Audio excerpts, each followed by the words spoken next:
This is Josiah. Heyo. Josiah became king of Israel when he was only 8 years old. Yep.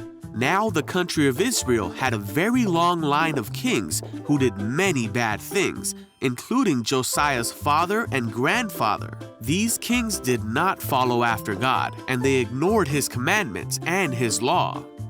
But when Josiah became king, he did what God wanted him to and followed the example of King David. Yeah. 18 years after Josiah became king, he sent one of his court secretary, Shaphan, to God's temple. Thank you.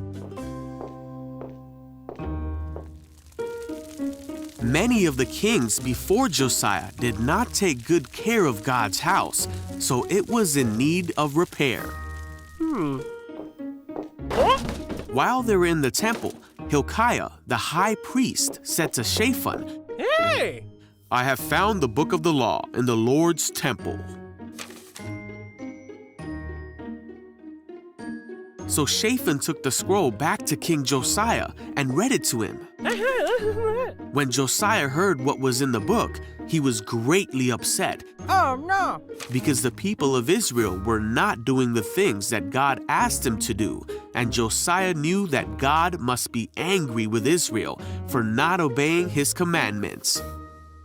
Josiah gathered together all the people of Israel to the temple and read the entire book of the covenant to them. That very day, Josiah and all the people promised that they would obey all of what God commanded with all their hearts and souls. We promise too. Josiah went on to help Israel become a people fully committed to God. He tore down all the other temples and the idols that they had set up. He got rid of all the people who were doing bad things all throughout Israel.